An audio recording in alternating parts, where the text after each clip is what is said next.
Bismillahirrahmanirrahim. Assalamualaikum warahmatullahi wabarakatuh. Alhamdulillahilladzi hadana li hada wa ma kunna linahtadiya laula an hadana Allah. Asyhadu an la ilaha illallah wa asyhadu anna Muhammadar Rasulullah amma ba'du. Kami dari kelompok 8 yang beranggotakan 3 orang. Saya Eka Yuwita Adiansyah, NIM 2103172111, ingin mempresentasikan makalah yang berjudul Metode Dakwah Ali bin Abi Thalib, yang akan membahas tentang bagaimana sejarah Khalifah Ali bin Abi Thalib. Yang pertama yaitu silsilah hidupnya. Ali bin Abi Thalib merupakan nama yang telah diberikan dari ayahnya, yaitu Abi Thalib. Sedangkan nama yang telah diberikan sang ibu pada waktu kelahirannya yaitu Asyad, yang merupakan kenangan dari nama bapaknya yang bernama Asyad bin Hashim. Ali merupakan anak paman Rasulullah yang bertemu nasabnya dengan beliau pada kakeknya yang pertama, yaitu Abdullah Muthalib bin Hashim. Nama lengkap Ali bin Abi Thalib adalah Ali bin Abi Thalib atau Abdul Manaf bin Abdul Muthalib bin Hashim bin Abdul Manaf bin Qusal bin Kilab bin Lu'al bin Walid bin Fahr bin Malik bin An-Nadr bin Kinanah bin Huzaimah bin Mudrikah bin Ilyas bin Madar bin Nizar bin Ma'ad bin Adam. Ketika putranya lahir, Abu Thalib saat itu tidak ada di tempat. Setelah dia tahu nama pemberiannya ibu kepada buah hatinya adalah Asyad, ia merasa kurang tertarik dengan nama tersebut, maka kemudian menggantikannya dengan nama Ali. Sedangkan ibunya bernama Fatimah binti Asyad bin Hashim bin Abdi Manaf. Ibu Sayyidina Ali merupakan salah seorang wanita dari golongan Bani Hashim, dan ibu dari Sayyidina Ali ini masuk Islam dan hijrah. Ali dilahirkan di Mekah 13 Rajab, berarti 10 tahun sebelum Rasul menerima wahyu. Saat Abu Thalib mengalami krisis ekonomi karena kekeringan yang melanda seperti yang dialami oleh orang-orang Quraisy. Dan yang kedua yaitu sejarah pendidikan. Pada awal pemerintahan Ali sudah diguncang peperangan dengan Aisyah, istri Nabi, beserta Talhah dan Abdullah bin Zubair karena kesalahpahaman dan dalam menyikapi kematian atau pembunuhan terhadap Utsman. Peperangan ini disebut Perang Jamal karena Aisyah memakai kendaraan unta, sehingga pada masa kekuasaan Ali tidak pernah merasakan kedamaian. Dasar pendidikan. Dasar pendidikan Islam yang tadinya bermotif akidah tauhid sejak masa itu tumbuh di atas dasar motivasi ambisius kekuasaan dan kekuatan, tetapi sebagian besar masih tetap berpegang kepada prinsip pokok dan kemurnian yang diajarkan Rasulullah Shallallahu Alaihi Wasallam. Ahmad Syarabi mengatakan, sebetulnya tidak ada sehari pun keadaan stabil selama pemerintahan Ali. Keubahnya beliau sebagai seorang yang menambal kain usang, jangankan menjadi baik malah bertambah sulit. Dapat diduga bahwa kegiatan pendidikan pada saat itu mengalami hambatan karena perang saudara, meskipun tidak terhenti sama sekali. Stabilitas pendidikan dan keamanan sosial merupakan syarat mutlak terjadinya perkembangan itu sendiri, baik ekonomi, sosial, politik, budaya, maupun pengembangan intelektual dan agama. Ali sendiri tidak sempat memikirkan masalah pendidikan karena seluruh perhatiannya ditumpahkan pada masalah yang lebih penting dan sangat mendesak untuk memberikan jaminan keamanan, ketertiban dan ketenteraman dalam segala kegiatan kehidupan, yaitu mempersatukan kembali kesatuan umat. Tetapi Ali tidak berhasil. Demikianlah kehidupan pada masa Ali. Pendidikan yang masih berjalan seperti apa yang telah berlaku sebelumnya. Selain adanya motivasi dan falsafah pendidikan yang dibina pada masa Rasulullah SAW, juga ada tumbuh motivasi dan falsafah pendidikan yang dibina oleh kaum Syiah dan Khawarij, yang mengakibatkan banyaknya pandangan dan paham yang menjadi landasan dasar serta berpikir yang memberi kesempatan untuk mencerai-beraikan umat Islam mendatang. Jadi, pada masa Ali, kegiatan pendidikan banyak mengalami hambatan dari berbagai pihak yang berbeda-beda kepentingan. Maka menurut penulis, yang terpenting adalah kembali memurnikan ketaatan ikhlas semata-mata karena menjalankan agama. Dan yang poin ketiga yaitu sejarah mengenal Islam. Ali bin Abi Thalib adalah putra dari paman Nabi Muhammad SAW, Abi Thalib bin Abdul Muthalib, dengan Fatimah binti Ash'ad bin Hashim bin Abdul Manaf. Menurut Ibnu Sa'ad, Ali bin Abi Thalib lahir pada malam 12 Rajab tahun 30 tahun Gajah abad ke-6 Masehi. Abu Thalib adalah saudara kandung Abdullah ayah Nabi Muhammad SAW. Ali tergolong sebagai keturunan keluarga Hashim sama dengan garis keturunan Nabi Muhammad SAW, dan garis keturunan inilah yang menduduki kekuasaan tertinggi atas Ka'bah dan sekitarnya. Pada berusia 6 tahun, Ali dijadikan anak asuh oleh Nabi Muhammad SAW, sama seperti ketika Nabi juga diasuh oleh ayahnya, Abi Thalib. Ali adalah orang kedua yang menerima dakwah Islam setelah Khadijah binti Khuwailid, istri Nabi Muhammad SAW. Sejak itu, ia selalu bersama Rasulullah dan banyak menyaksikan Rasulullah SAW menerima wahyu. Ali bin Abi Thalib adalah termasuk salah seorang yang pertama masuk Islam, as-sabiqunal awwalun, dari kalangan anak-anak sekitar berumur 8 atau 10 tahun, dan termasuk salah seorang sahabat Nabi yang dijanjikan masuk surga. Sejak kecil ia dididik dengan adab dan budi pekerti Islam karena kedekatannya dengan Nabi. Adapun yang keempat yaitu beberapa hadis Nabi tentang Ali. Yang pertama yaitu sabda Nabi SAW, wa ana madinatul ilmi wa ali babuha, yang artinya aku adalah pintunya ilmu dan Ali adalah kuncinya. Dikisahkan Nabi Muhammad SAW merupakan pintu ilmu yang sangat luas. Ia sebagai bekal dunia akhirat, sebagaimana pernah disabdakan, kunci ilmu dimiliki oleh sahabat Nabi. Yang keempat yaitu tentang istri-istri Ali dan anaknya. Ali menikah dengan 9 wanita dan mempunyai 19 orang putra-putri. Yang pertama yaitu Fatimah. Istri Ali yang pertama, Fatimah Az-Zahra binti Nabiullah Muhammad SAW bin Abdullah bin Abdul Muthalib, bergelar Az-Zahra atau bunga karena tidak pernah haid sepanjang hayatnya.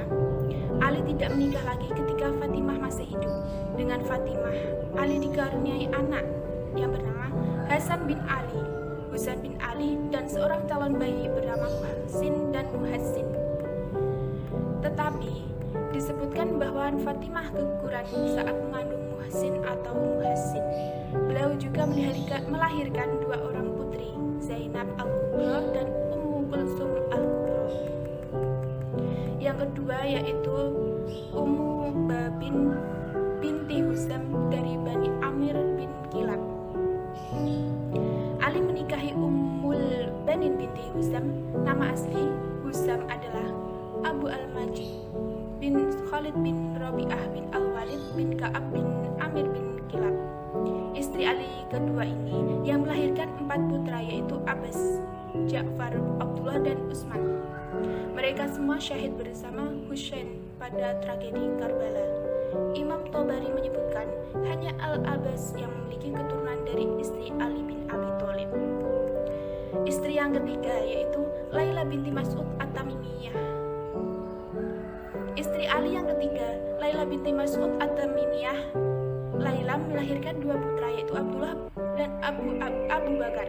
Hisam bin Muhammad menyebutkan mereka berdua meninggal di At-Taf, sebuah daerah bertempat di Karbala. Istri yang keempat yaitu Asma binti Umar Al-Kuimiyah adalah istri Ali yang keempat yang melahirkan 2 putra yaitu Yahya dan Muhammad, yang menurut Hisham bin Muhammad keduanya tidak memiliki keturunan. Namun Al-Waqidi menyebut 2 putra Asma binti Umair adalah Yahya dan Aun, dan putranya yang bernama Muhammad tersebut adalah lahir dari seorang Ummul Walad dan terbunuh bersama Husain di Karbala. Yang istri yang kelima yaitu As-Sohbah binti Rabi'ah dan Bani Taghlab. As-Sabah binti Rabi'ah dari Bani Taghlab adalah istri Ali kelima yang melahirkan dua anak, yaitu Umar dan Ruqayyah. Beliau adalah seorang ummul walad yang sebelumnya dimiliki oleh Khalid bin Al-Walid saat menaklukkan Bani Taghlab di Al-Ain Al-Tamr. Yang keenam yaitu Ummamah binti Abi Ash bin Arab adalah istri Ali keenam dengan Ummamah binti Abi Ash bin Arab dikaruniai putri Zainab binti Rasulullah SAW yang melahirkan satu anak, yaitu Muhammad. Yang ketujuh yaitu Khanlah binti Ja'far al-Haniyafiyah. Istri Ali yang ketujuh ini dengan Khanlah binti Ja'far al-Haniyafiyah dikaruniai satu putra, yaitu Muhammad al-Hanafiyah. Yang kedelapan yaitu Ummu Sa'ad binti Urwah bin Mas'ud adalah istri Ali kedelapan dengan Ummu Sa'id binti Urwah bin Mas'ud dikaruniai dua anak, yaitu Ummu Al-Husain dan Ramlah. Yang kesembilan yaitu Mahyah binti Imri Al-Qais Al-Kalbiyah adalah istri Ali kesembilan dengan Mahyah binti Imri Al-Qais Al-Kalbiyah dan dikaruniai anak yang bernama Jariyah. Mengenai materi selanjutnya yaitu dakwah Ali sebelum menjadi seorang khalifah. Yang pertama mengenai dakwah Ali pada periode Mekah, yaitu peran Ali dalam dakwah Islam sebelum menjadi khalifah nampak begitu jelas pada peristiwa hijrah. Sedangkan pada masa-masa sebelum itu peran Ali dalam dakwah Islam tidak terlalu banyak dibahas dalam buku-buku sejarah. Perjuangan Ali dalam mempertahankan Islam juga tidak terlepas pada masa Rasul dan momen-momen tertentu pada masa kekhalifahan sebelumnya, selain melalui sahabat-sahabat lainnya, melalui Ali pula Rasulullah SAW dapat menyampaikan risalah dakwah dan mendeklarasikan kebenaran Islam. Tanpa Ali, maka syariat Islam tidak akan tegak dan misi dakwah tidak dapat dimasyarakatkan. Dalam peristiwa hijrah, Ali mempertaruhkan nyawanya untuk mengelabui kaum Quraisy yang hendak membunuh Rasulullah SAW pada malam hijrah. Ali menggantikan Rasulullah di tempat tidur beliau sebagai wujud ketaatan dan pengorbanan untuk melindungi Rasulullah dan dakwah Islam. Ali mengembalikan harta yang dititipkan kepada Rasulullah kepada pemiliknya, membayar semua hutang beliau, menjaga keluarga beliau, serta mengurus perjalanan hijrah mereka. Setelah tugasnya selesai, Ali menyusul Rasulullah SAW ke Madinah dengan menempuh perjalanan panjang yang meletihkan, menakutkan, dan penuh bahaya. Ali berjalan kaki seorang diri selama 2 minggu mendampingi keluarga Rasulullah hijrah kedua kakinya sampai pecah-pecah. Ali menjalaninya dengan penuh keberanian dan tawakal karena Ali tahu bahwa yang dihadapi Rasulullah SAW jauh lebih berat, lebih berbahaya, dan lebih besar resikonya. Semua itu Ali lakukan untuk mempertahankan dakwah Islam. Yang selanjutnya yaitu mengenai dakwah Ali bin Abi Thalib sebelum menjadi khalifah pada periode Madinah. Beberapa hari setelah tinggal di Madinah, Ali berpidato di Masjid Nabawi menjelaskan tafsir surat Sad ayat 70 sampai dengan 77 tentang kefanatikan dan kesombongan iblis terhadap Adam. Ali mengingatkan umat Islam agar memadamkan api fanatisme, kesombongan, dan kedengkian jahiliyah yang bersarang dalam hati karena hal itu merupakan tipu muslihat dan bisikan syaitan yang akan menjerumuskan pada permusuhan. Dari pidato tersebut mencerminkan bahwa betapa pedulinya Ali bin Abi Thalib akan integritas umat Islam dalam menghadapi musuh-musuh dakwah. Dalam perang Badar, Ali bin Abi Thalib bersama Zubair bin Awam dan Sa'ad bin Waqqas menjalankan perintah Rasulullah untuk memata-matai musuh, mencari berita tentang mereka di sekitar Badar. Peranan Ali mempertahankan dakwah Islam dalam perang Badar tidak begitu menonjol dibandingkan dengan peranannya dalam peperangan. Hal ini disebabkan usia Ali yang relatif lebih muda dibanding dengan sahabat-sahabat Rasulullah yang lain yang sudah berpengalaman. Setelah perang Badar, Ali menikah dengan Fatimah. Dalam kehidupannya, Ali dan Fatimah menyantuni fakir miskin dengan menyiapkan makan malam untuk mereka dan berusaha membebaskan mereka dari meminta-minta dan dari kemiskinan. Saat perang Uhud, kebanyakan orang tergiur dengan rampasan perang setelah keberhasilan mereka. Ali tetap waspada dan melindungi Rasulullah dari serangan musuh sehingga Rasulullah terhindar dari bahaya sampai malaikat pun menguji ketangkasannya. Ali bersama Abu Dujanah Al-Ansori dan Sal bin Hunayf membantu para sahabat yang tengah membela Rasulullah. Ali mengadakan perlawanan dan berhasil mengatasi keadaan.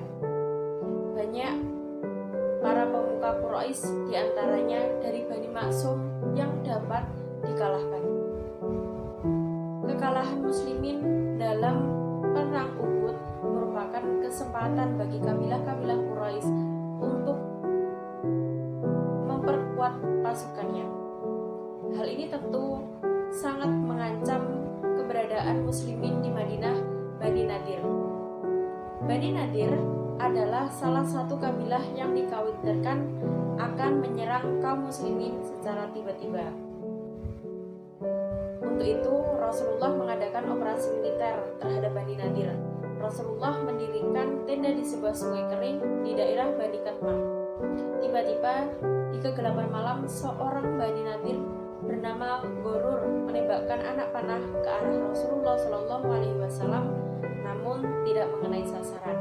Tantangan yang lebih berat setelah Bani Nadir dapat dikuasai adalah ketika kabilah-kabilah Quraisy menyatukan diri hendak menyerang Madinah dan kemudian terjadilah perang Khandaq atau perang Ahzab. Dalam perang ini bertanding satu lawan satu, namun tidak satupun muslimin yang berani menghadapi mereka.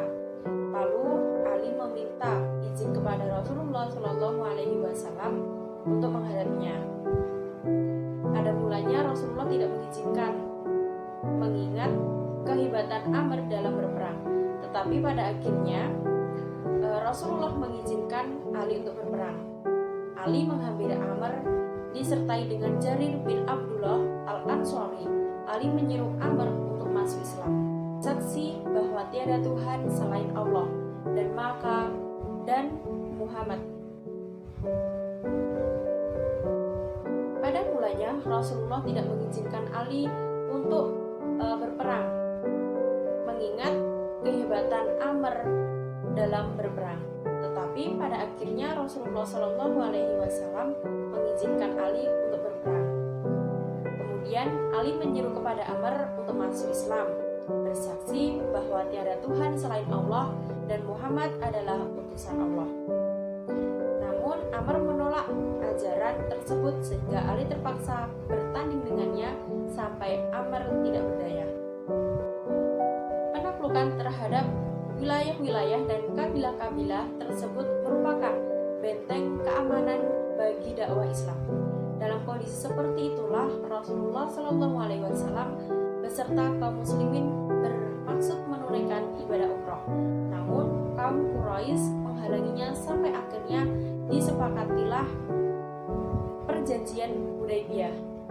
Dalam perjanjian ini Ali oleh Rasulullah dijadikan sekretaris. Dalam proses penulisan perjanjian itu, Ali mengingatkan Suhail bin Amr yang tidak mau menerima kata Bismillahirrahmanirrahim dan Muhammad Rasulullah. Tetapi karena perintah Rasulullah, maka Ali menyelesaikan dokumen perjanjian itu. Setelah perjanjian Hudaybiyah dilanggar, terjadilah perang Khaybar. Dalam perang ini, pemegang panji peperangan dan orang-orang melarikan diri dari medan pertempuran. Kemudian, atas perintah Rasulullah, Ali bin Abi Thalib mengambil alih panji tersebut. Ali berhasil menghadapi Marhab, pemimpin benteng Khaybar, sehingga Ali berhasil menguasai benteng tersebut dengan merobohkan pintu gerbang, walaupun pada saat itu Ali sedang sakit mata dan sakit kepala. Karena kemampuan manajerial yang bagus, kemampuannya memadu orang yang mau dibimbing, kemampuan merespon orang yang tertarik dengan Islam, dan kemampuannya menjelaskan risalah kenabian sesuai dengan makna yang telah dipaparkan Rasulullah kepadanya, maka dakwah yang dilakukan Ali pun berhasil. Setelah perang Hunain, Rasulullah Shallallahu Alaihi Wasallam mengutus Abu Amir al-Ash'ari, Abu Musa al-Ash'ari, dan Abu Sufyan Sakhr bin Harb untuk mengejar pasukan musuh yang melarikan diri ke Autas dan Saqif. Abu Musa dan Abu Amir berhasil memperoleh kemenangan, tetapi Abu Sufyan gagal. Kemudian Rasulullah mengutus Ali untuk mengumpulkan harta rampasan perang dan menghancurkan setiap berhala yang ditemui. Ali bergerak hingga bertemu dengan pasukan berkuda Qat'am dan bertempur dengan Syihab, dan akhirnya ia tewas.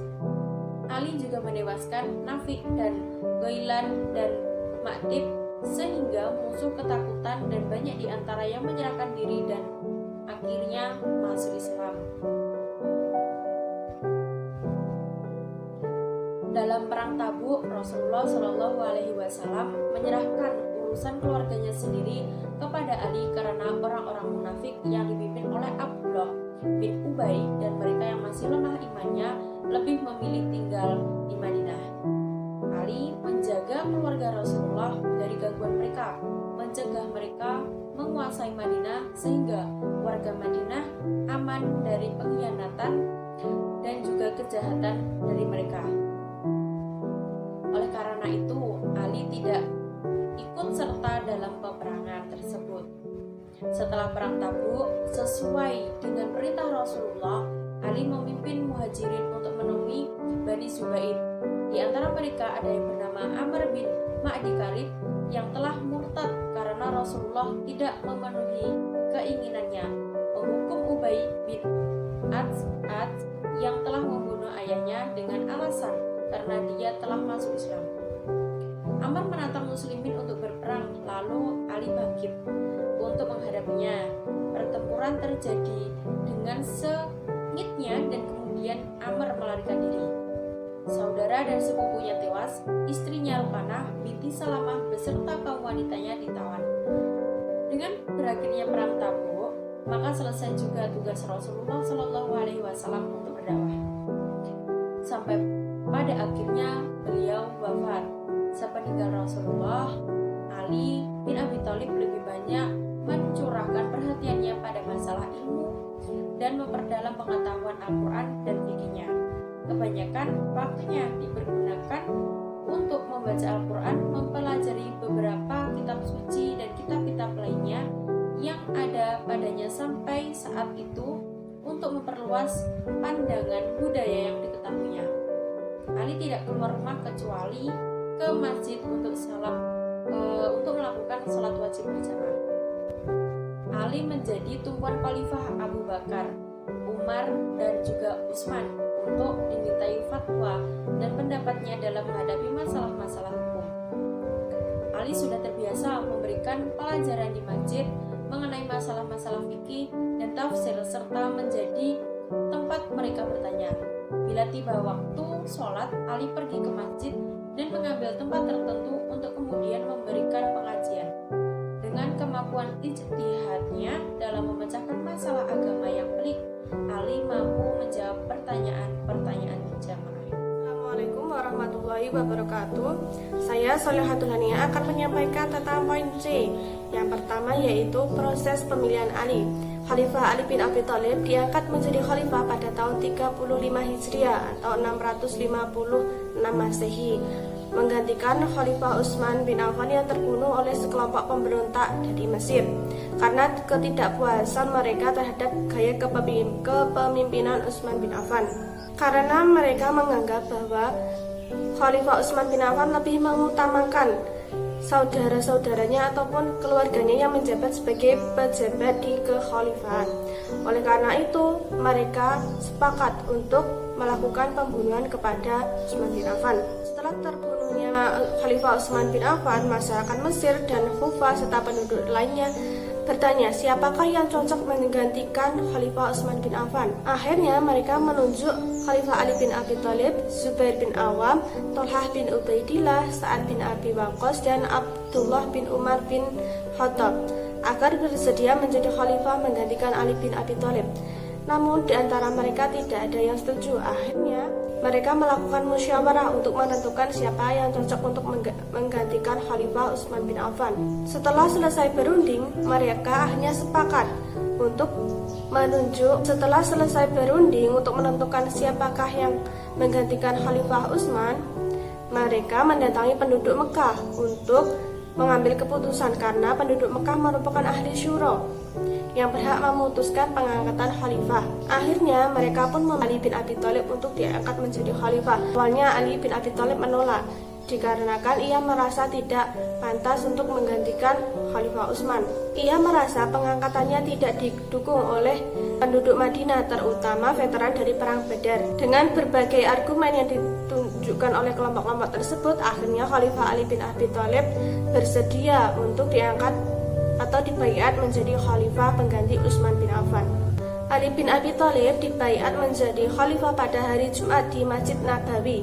Baiat tersebut dihadiri oleh beberapa sahabat seperti Thalhah dan Zubair. Walaupun sebenarnya dengan berat hati membaiat Ali dengan syarat Ali dapat mencari dalang atau mencari pembunuh Khalifah Utsman dan menegakkan keadilan untuk Khalifah Utsman bin Affan. Strategi kepemimpinan Khalifah Ali bin Abi Thalib mengembangkan dalam bidang sosial, politik, dan militer, serta pengetahuan.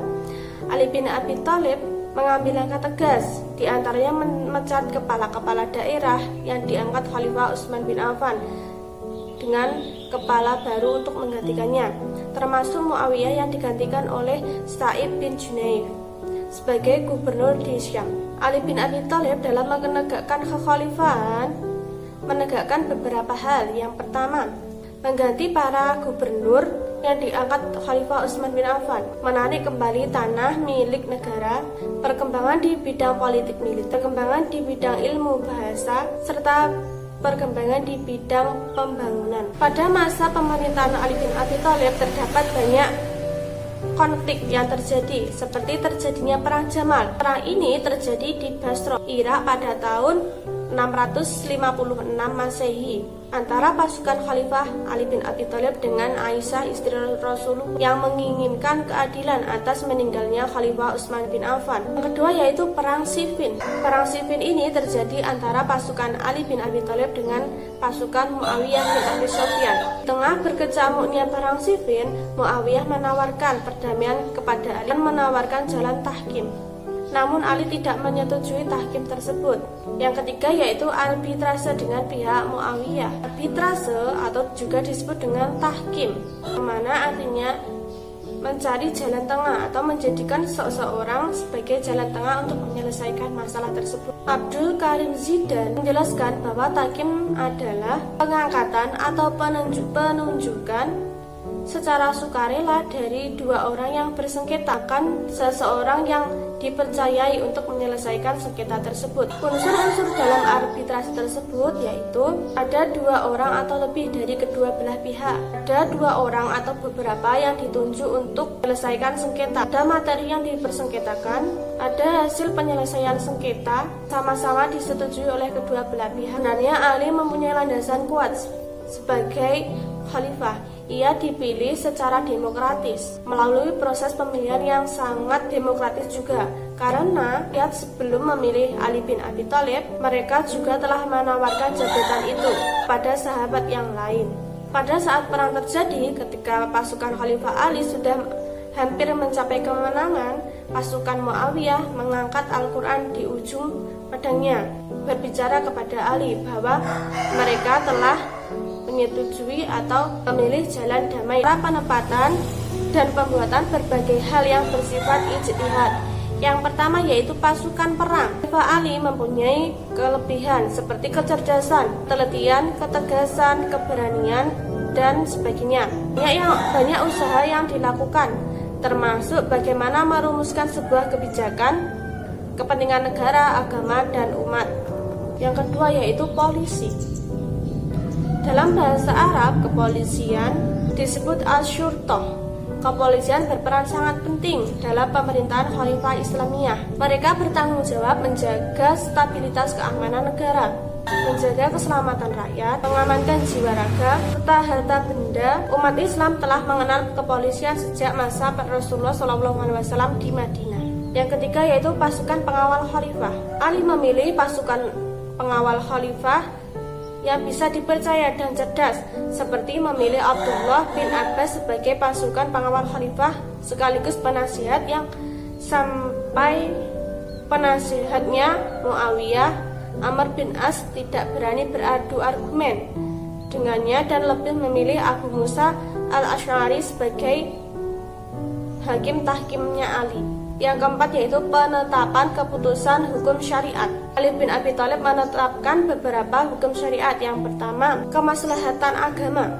Seseorang yang meninggalkan sholat karena malas menurut Ali bin Abi Thalib dapat dihukumi kafir dan murtad jika dia meyakini sholat itu wajib, baik secara perorangan ataupun berjamaah. Yang kedua yaitu kemaslahatan jiwa, seperti pembunuhan yang dilakukan secara sengaja. Apabila keluarga si korban memaafkan pembunuh tersebut, maka ia gugur, namun dia wajib membayar diyat kepada keluarga. Yang ketiga yaitu kemaslahatan akal. Menurut Ali bin Abi Thalib, apabila seseorang mabuk atau hilang kesadarannya karena meminum khamr atau meminum sesuatu yang memabukkan, maka ia akan didera 80 kali. Yang keempat yaitu kemaslahatan keturunan atau nasab. Ali bin Abi Thalib memandang bahwa nikah sangat dianjurkan dan disyariatkan dalam Islam. Yang kelima yaitu kemaslahatan harta. Seseorang diperbolehkan melakukan jual beli yang sesuai dengan perkembangan zaman dan kebutuhan manusia, sama tidak bertentangan dengan syariat Islam. Yang selanjutnya yaitu penyusun. Lembaga eksekutif yaitu kekuasaan yang bertujuan untuk menegakkan pedoman-pedoman yang ada dalam Islam dan Al-Hadis. Atau dengan kata lain, kekuasaan ini berfungsi melaksanakan undang-undang. Selanjutnya yaitu penyusunan yudikatif yang mengendalikan setiap pelanggaran undang-undang. Oleh karena itu, kekuasaan ini harus terpisah, bersifat bebas dan terlepas dari campur tangan oleh badan lain, sehingga dapat membuat keputusan yang benar dan murni tanpa adanya pengaruh dari orang lain. Masa Khalifah Ali bin Abi Thalib, jabatan yudikatif ini pernah dipegang oleh beberapa orang seperti Syuraih bin Haris di Kufah, Abu Musa al-Asy'ari di Kufah, Malik bin Haris di Mesir, Ubaidillah bin Mas'ud di Yaman, di Kufah, dan lain sebagainya. Selanjutnya yaitu akhir hayat Khalifah Ali bin Abi Thalib. Dalam riwayat diceritakan bahwa Khalifah Ali bin Abi Thalib meninggal akibat pukulan pedang yang dilakukan oleh Abdurrahman ibnu Muljum ketika Khalifah Ali sedang melaksanakan sholat subuh, dan Khalifah Ali bin Abi Thalib menjadi imam pada sholat subuh tersebut. Setelah wafatnya Khalifah Ali bin Abi Thalib pada tanggal 12 Ramadan 40 Hijriah atau 660 Masehi, kedudukan khalifah kemudian digantikan oleh anaknya Hasan selama beberapa bulan.